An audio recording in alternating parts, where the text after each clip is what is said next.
Welcome to Bytes, Bolts, and beyond. Caravan travel, Aussie adventures, and everything that keeps us moving. G'day everyone, welcome back to the Lap of Oz. We're rolling through Western Australia in our caravan, chasing those remote corners that make this country so special.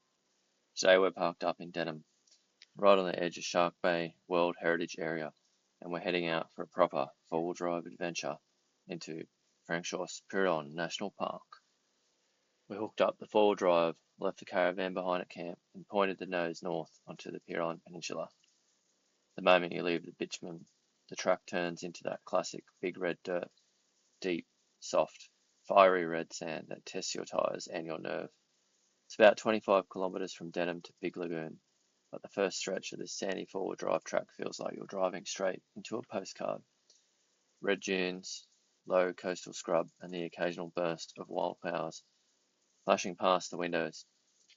We dropped the tyre pressures nice and low, gauged low range, and crawled our way along the narrow, single-lane track. Tyre clearance four-wheel drive territory only. No soft-roaders out there. The further we went, the more the landscape opened up, teasing us with glimpses of brilliant turquoise water in the distance. Finally, we crested a rise, and there it was, Big Lagoon. What a sight. Massive, calm inlet of the most incredible shades of blue and green, backed by white sandy shores and those striking red cliffs. We pulled up, killed the engine, and just soaked it in. This place is pure magic, part of the Shark Bay Marine Park, so no motorised water sports, but perfect for kayaks, SUPs, or just a quiet swim. Out came the drone. We sent it up high and watched the lagoon unfold below us like a living painting. Contrast was unreal. Burnt orange sand, meeting crisp white beaches and crystal clear water. If you're into drone footage, this is the spot. It looks even better from the air. After exploring the shoreline and grabbing some lunch with a view, it was time to head back, but we weren't done yet. On the way out to the park, we made a quick detour to the Peron Homestead precinct, and this is where things got seriously relaxing. Tucked away at the old pastoral station in the Artesian hot tub. This thing is a legend. Water from a natural artesian bore, drilled back in 1922. Bubbles up at a perfect 40 degrees Celsius. A little too hot for my liking. The missus, though, that's about the temperature of her showers. She loved it.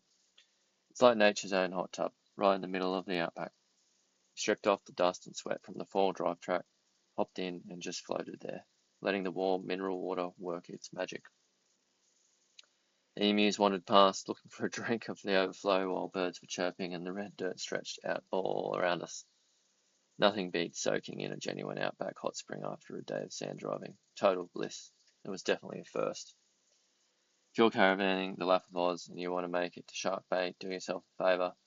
Tackle that big red dirt track to Big Lagoon, fly the drone and finish with a dip at the Artesian hot tub. It's one of those perfect little days that remind you of why we do this. That's it for today's adventure to Francois Peron National Park. If you're enjoying the journey, hit that like button, subscribe for more Lap of Oz updates, and drop a comment. What's your favourite remote four-wheel drive spot in WA? Let us know.